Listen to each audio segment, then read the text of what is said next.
末世小菜鸡带着空间穿成了3岁农家仔仔，开局就被渣爹卖。夫君不能卖啊！我有什么卖不得？要不是你让死丫头推了翠柳，她怎么会小产？朱元吉一脚踢开原配，就要去屋子里抱走死丫头。屋内床上躺着白胖的小娃娃，粉嘟嘟的像个招财的福娃，只是额头上有个血窟窿，显得有些瘆人。好疼！朱芊芊捂着额头醒了过来，还来不及环顾四周，陌生的记忆袭来，她穿越了，穿成了朱家的3岁半小娃。朱家所有的钱都被原主爹拿来读书，少年秀才的他已经考了9年乡试，却屡试不第。这次乡试刚刚结束，渣爹就迫不及待地带着青楼相好回乡。原主娘不让这女子进门，3人拉扯之间，3岁半的原主不知就推了一把翠柳，翠柳倒地出血，渣爹反手就给了原主一巴掌，原主头磕在了石头上，正好咽气。死丫头，你给我起来！朱芊芊看着渣爹，圆溜溜的大眼睛里透着愤怒。宠妾灭妻，还对妻女大打出手，更要卖了亲闺女，这也算个爹。他握紧小拳头冲上去，想给他一巴掌，可惜忘记了现在的身高，跳起来也够不到，只能打在他的腰上。逆女，你居然敢打亲爹，真是反了！老子今天就要打死你！朱元吉提着女儿就往外走，朱芊芊手脚乱舞，突然他手中出现了银针，没再犹豫直接弹过去。朱元吉吃痛，他顺利落地。你这个赔钱货，死丫头！他的大手再次举起来，眼看就要打到朱芊芊的脸上。朱芊芊像个小王崽子一样呲着牙，气鼓鼓地瞪着他，胖乎乎的小爪子里还藏着几根银针。他要动手，他就要渣爹的狗命，绝对不会手软。生死之际，朱元吉被人踹翻，朱芊芊被一双强有力的胳膊搂到怀里。他吸吸鼻子，一股泥土夹杂着柴火的味道，却让人无比心安。这是原主的奶奶，一个慈祥又凶神恶煞的老太太。朱元吉，你胆子大了，居然敢卖老娘的好乖乖，还将他打成这样子，你是想死吗？娘，您别打了，儿子是秀才生，这赔钱货推了他姨娘，翠柳还在屋子里躺着，孩子都掉了。什么狗屁姨娘，老娘没点头，就是一条狗也别指望进门。你考上状元也是我儿子，打的就是你。朱家阿奶打累了，这才抱着孙女休息。奶，我没有推他，他是自己摔倒，爹打我的脸，我头磕到了石头上，可疼了。朱家阿奶是懂医术的，心头一惊，立刻将孙女抱上床仔细检查，确定孙女还活着，这才松下一口气。老天爷保佑，奶的好乖乖。朱芊芊看着朱家阿奶忙前忙后的给她治伤，眼睛有点酸。朱家阿奶仔细的将好乖乖头上的伤口处理上药，再包扎好。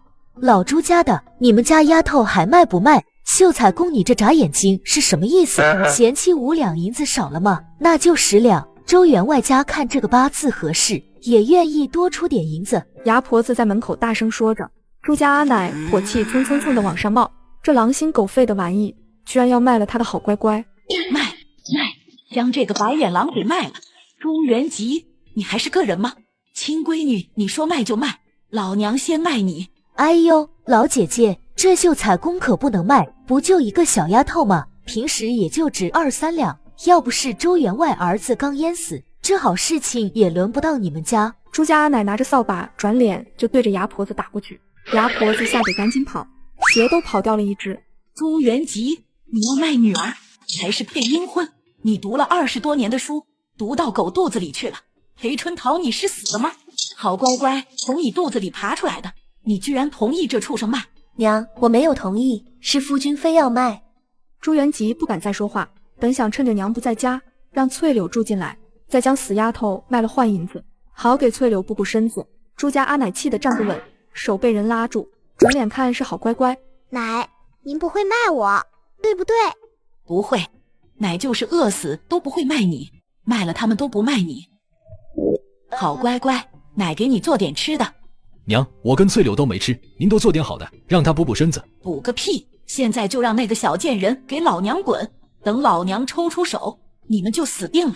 朱家阿奶只要想到他再回来晚一点，好乖乖被卖掉，心都在滴血。他们还想吃饭，吃个屁！娘，翠柳刚刚小产，我们也没有其他地方去，您就发善心。朱元吉就算被打，也不愿意走。你给老娘闭嘴，滚！我好乖乖要吃饭。朱芊芊连连点头，让他们滚，肚子好饿好饿。听到吃饭，他肉嘟嘟的小嘴吸溜一下，口水差点流下来。注意看，这个老太婆有多宠爱自己的孙女，只是听到孙女肚子咕咕叫，就立马去厨房点火烧锅，锅热放入猪油，再打3个鸡蛋，煎至微黄，就这样美味的煎蛋就做好了。成倍的香味往朱芊芊的鼻子里钻，她伸出手擦擦嘴角的口水。朱家阿奶见状，赶紧先夹出来一个煎蛋放碗中。好乖乖，很烫，你慢点吃，奶给你做挂面。谢谢奶奶。猪油煎蛋就是人间美味，比她以往吃的所有东西加一起还要美味。小口小口的吃着，眼泪就掉下来，她舍不得吃完。哎呦，好乖乖，怎么掉眼泪了？明天你就跟着奶，奶再也不会将你丢在家里。朱家阿奶赶紧替孙女擦眼泪，她怎么也想不到，就让儿媳妇带一天孙女，就给孩子饿得直哭。奶，您做的饭最好吃。朱芊芊抬起头笑着，大大的眼睛微红，眼底的害怕让朱家阿奶心都要碎了。好乖乖，咱不怕，往后奶天天给你做饭。朱家阿奶赶紧盛出做好的面条，朱芊芊乖乖的坐着等，看到比她头还大的碗，赶紧说：奶也吃。奶不饿，等你吃好我再吃。朱家阿奶一边让好乖乖快吃，一边将屋子里米面、粮油、盐、鸡蛋等所有物资全部都锁起来。朱芊芊吸溜着面条，因为只有小肚子，很快她就吃饱了。碗里的2个鸡蛋她都没再动，给奶奶吃。傻孩子，你头破了，流血那么多，要好好补补。再吃1个鸡蛋，晚上奶给你用瓦罐煨鸡汤喝。朱家阿奶盯着院子里的几只鸡，平时肯定舍不得吃，可现在好乖乖受伤，必须要补。奶，您吃。朱芊芊将鸡蛋又推回去。奶吃饭，我给奶按摩。小小的拳头敲在朱家阿奶酸胀的肩颈处，让她欣慰。奶的好乖乖，就是孝顺，比你那个混蛋爹强10倍。正在这时，裴春桃急急忙忙地冲进来。娘，外面来了一群人，说是夫君欠了钱，要是不还钱，就要砍掉他的手。让朱元吉去死，老娘不管。朱家阿奶嘴上这样说，人还是牵着孙女往外走。朱芊芊看着刚刚叫嚣着要卖她的爹，此刻蹲在那里，讨债人的手打着她头上，她丝毫不敢反抗的样子，真的挺爽。娘，救救我，救救我！朱元吉看娘出来，赶紧求救。他原本想着到家后慢慢跟娘要钱，谁知道这才2个时辰不到，要债的人就跟上来。朱家阿奶皱着眉头，强压着怒气。欠多少？村子里好事的人都围上来，朱家的脸面算是一天丢2回。大娘，您儿子3个月前借了50两，现在连本带利140两。催债人直接拿出借据，上面有朱元吉签名与手印。朱家阿奶听到140两，站都站不稳。朱芊芊赶紧扶住奶奶。逆子，你去府城参加乡试带了银子，怎么会借这么多？她气得头疼，恨不得现在就将他打死。娘，等我中举后，立刻就能还清。那50两是给岁六赎身的。朱秀才，你前脚走，后脚就放榜了，你名落孙山，赶紧还钱。又落榜。朱家阿奶虽然已经猜到，但是真的发生时，还是怒其不争。我没钱，你们直接带走他，是死是活，我们都不管。大娘，一个秀才可值不了140两，没银子，我们可就要搜家，把房子、女人、孩子都拉走卖。裴春桃赶紧跪下。娘，您救夫君这一次，下次他肯定不敢了。朱芊芊拉着奶的手。奶，我们进屋拿钱。朱家阿奶虽然不懂好乖乖说这话啥意思，但还是跟孙女进屋，实在不行将孙女放在菜窖里，躲过这一劫。到屋内，趁奶不注意，直接空间里掏出来一根人参。奶，这个够吗？在末世，这样的好货色也能换好多药材与食物。朱家阿奶吃惊地看着好乖乖。野山参，这年份最少300年。好乖乖，你哪来的？够抵债吗？要是不够，我再拿。朱芊芊话还没有说完，就被奶捂住了嘴巴。好乖乖，记住这颗人参是奶采的，与你无关。朱家阿奶想到好乖乖出生时的那个梦，梦里好乖乖有死劫，死劫后就是富贵命，没想到居然是真的。朱芊芊不懂得点点头，朱家阿奶这才松开手。这够了，有你这样的闺女，你爹真是8辈子修来的福气，这辈子专门来犯蠢。他找了个红布裹着人参出门，刀疤脸见门开了，立刻就问：大娘，银子凑齐了吗？朱家阿奶凑到刀疤脸面前，打开红布，小声商量：这位大哥，我这里有个宝贝，价值500两，我抵给你，你再找我200两，你看可行吗？如果不行，我们一起去药铺卖了钱就给你。刀疤脸混府城的也是见过好东西，看着这颗初具人形的野山参，态度立刻好起来。大娘，这好东西您一定要留好，等我带银子回来。行，但是这2天不能再算利息了。指定不算，前面利息还给您算便宜点。说完，刀疤脸带着一众小弟回去了。等他们走完，朱家阿奶抱着孙女，好乖乖，幸亏有你。这时朱元吉蹭过来，娘，你这啥好东西？朱元吉，这次你死定了。娘，这么多人您给我点面子，他们刚刚也打了我都吐血了。朱元吉知道自家娘是个好面子的人，特意点到这。朱家阿奶皱着眉头撵人，你们一个个都不用回家做饭干活吗？走走走，别人家的事情你们凑啥热闹？作为3个村子里唯一的大夫，他老人家还是有不少威望。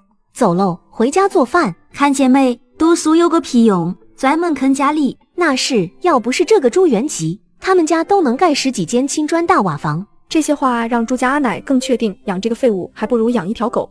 娘，我听见了，你有个好东西，药铺里能卖500两，干嘛要低给他们？他们就是一群吃人不吐骨头的恶人。朱元吉想要这500两，有这银子，他就可以继续参加乡试，一定能够考中举人。滚开！朱家阿奶一脚踹开他，朱元吉又嬉皮笑脸的凑上来。娘，我可是您儿子，我去药铺卖。嘿嘿，有500两，谁还在乎那140两的欠债？娘果然深藏不露，有这样的好东西都能憋得住。我去赶考时，娘还说家里只有50两，多一文都没有，真是偏心。难不成还要给老2、老3花？他们也配？注意看，这个渣男有多渣，为了给青楼小妾赎身，竟然要卖了自己的亲闺女。接上集，朱元吉借钱为翠柳赎身，讨债人来家里，朱芊芊从空间拿出人参，没想到朱元吉却想占为己有。朱郎，妾饿了。翠柳摇曳生姿地走出来，见到朱家阿奶，也丝毫没有行礼的打算，甚至还带着几分轻蔑。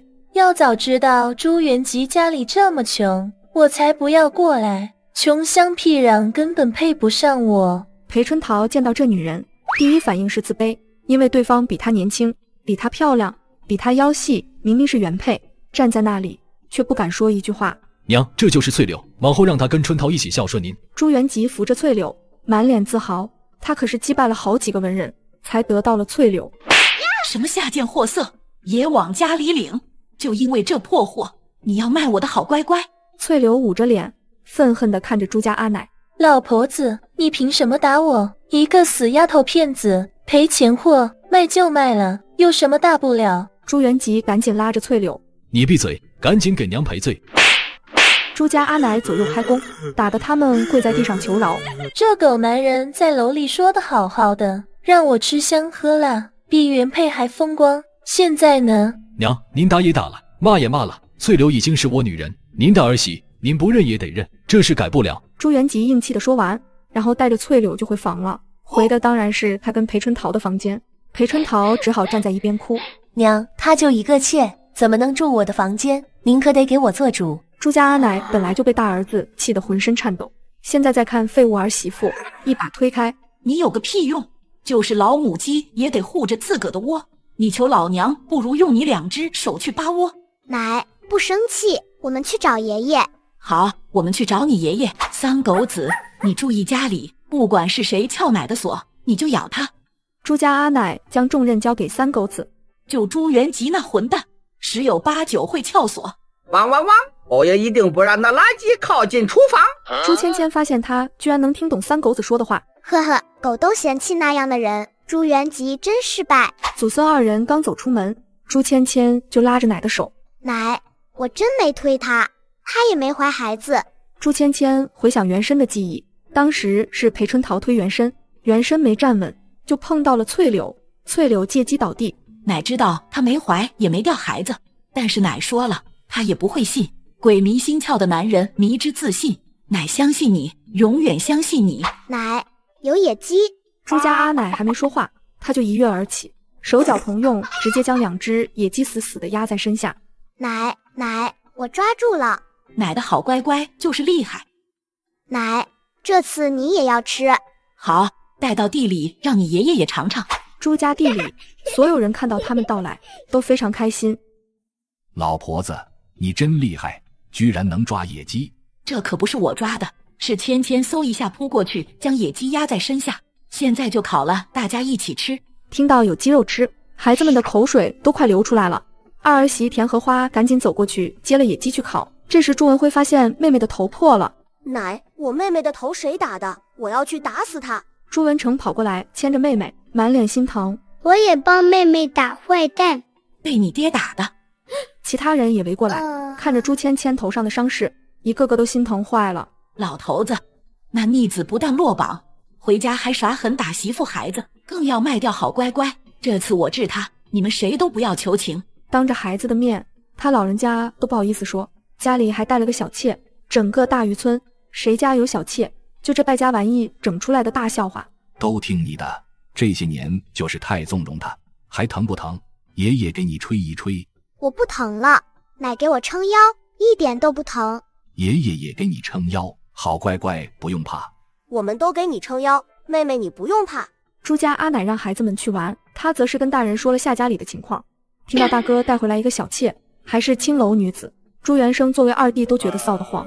大哥怎么能干这样的事情？真是丢人！爹娘不能让那女子进门，得赶出去。要是他不愿意赶出去，那就分家吧。眼下这债务，明天府城的人肯定还会来要。那一株野山参是好乖乖发现我挖的，没有他我也发现不了，所以等卖完后分家吧。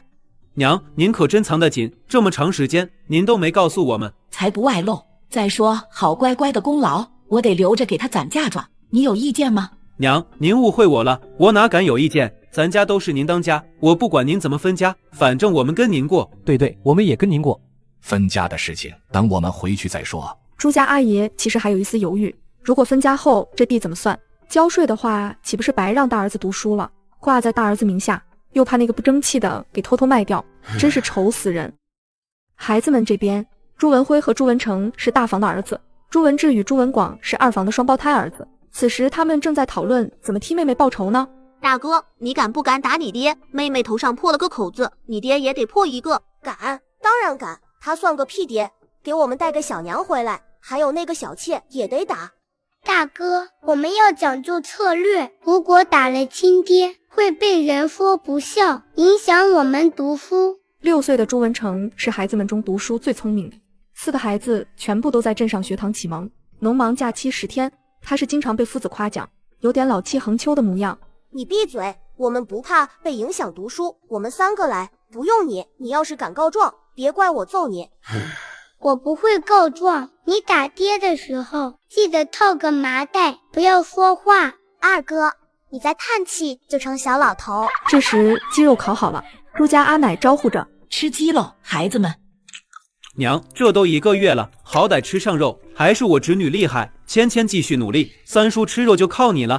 吃都堵不上你的嘴，你们2个得努力点，早点生个孩子。朱家阿奶说着3儿子，脸上却带着笑。吃完后，大人们接着干活。朱芊芊跟着哥哥们跑到河边。大哥，我们抓鱼好不好？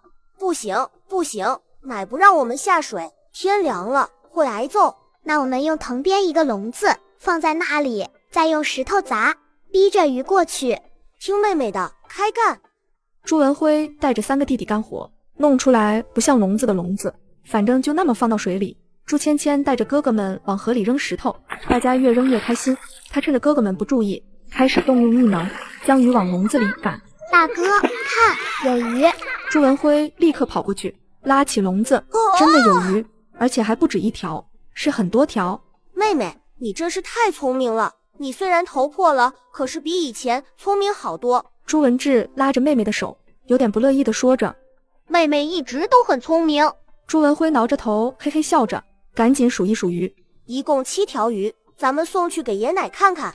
几个孩子一起迈着嘚瑟的步子往大人这边走。爷奶，看，好多鱼！臭小子们，谁让你们下河里摸鱼？奶，你等会儿再打，我们没下河。没下河？你们哪来的鱼？这季节摸鱼会受凉生病，尤其是不能带我的好乖乖下水。奶，妹妹的好办法，编笼子放到河里，我们再用石头赶鱼，就抓到这么多。好乖乖，你这脑瓜子开光了。朱家阿奶将孙女抱在怀里一阵稀罕。回家。朱家阿爷更是高兴的大手一挥，回家吃鱼。娘，咱家炖鸡汤了吗？真香！糟温的玩意儿，居然敢动老娘的鸡，老娘要废了他们！家里一共就3只老母鸡，好乖乖受了这么重的伤，他才决定炖一只。结果好乖乖还没吃上，朱元吉这王八蛋居然炖上了。娘，打不开柜子，夫君就让我杀了一只鸡。裴春桃话还没说完，就被朱家阿奶一个飞脚踹翻。你给老娘等着，下个就是你！朱家阿奶瞪完他，就去朱元吉的房中，果然翠柳这个小贱人端着碗正在喝鸡汤。你多吃点，等娘的好东西卖了，我再给你买好东西。翠柳一抬头就看见朱家阿奶手里拿着扫把，吓得尖叫一声。朱元吉转身看见娘的模样，虽然害怕，但依旧强词夺理。娘，您可不能怪我，所有粮食都被您锁起来，家里能吃的就只有鸡，而且翠柳刚留了孩子，需要补充营养，您是当婆婆的，可不能如此小气。朱家阿奶不与他废话，直接夺过碗。老三，过来端走。娘，我来了。真是个废物，还想吃鸡，吹个屁！娘，您总不能乐死我们吧？我可是您亲儿子，我是秀才。朱家阿奶一手一个，直接将这2人的头发拉住，就往外拖。你要不是我儿子，我一刀砍死你！现在带着你这小贱人滚！想住老娘盖的房子，门儿都没有！原来我力气大是随奶奶了。这个女人不好看，你爹眼光真差。我爹这辈子眼光就没好过。奶奶威武，奶奶加油！朱家阿奶直接将这2个人扔到了空的猪圈，双手叉腰，浑身上下都是怒火。翠柳害怕了，她赶紧摘下手镯，双手递过去。娘，您别生气，这个就当是鸡的钱。啊呸！老娘不要你的臭东西，你也没资格叫娘。朱元吉，我现在给你2条路，第一条人怎么赎回来，怎么卖回去。男人就是犯贱，逼良为娼，劝妓从良。就你能养活这一个妖精吗？你现在吃喝用都是老娘的，你还带一个，你这脸皮都比城墙厚。读书是让你有朝一日出人头地，为民做主，不是让你上青楼里打滚。朱家阿爷赶紧拉着老婆子，别生气，别生气。朱元吉看到爹来，就看到了希望。爹，您快劝劝娘，下次我一定考中。气坏你的身子，我得心疼。你歇着，我来揍。老二、老三，将你们的大哥绑起来，方便老子来动手。朱元吉听到这话，立刻求饶。爹，使不得，使不得，我是秀才，是读书人，你们不能这样粗鲁的对待我。大哥，你就别一口一个秀才、读书人，这些年你没有说累，我们都听累了，耳朵都起茧子了。因为你读书，我20岁今年才成亲，都是你欠我们的。不管朱元吉怎么挣扎，最后还是被绑起来了。朱家阿奶这边强行给翠柳把脉，翠柳倒是想挣扎，直接被一巴掌打过去。下贱东西，你肚子这辈子都不会有孩子，还怀孕流产，污蔑老娘的好乖乖。翠柳嘴角流着血，但是却不认怂。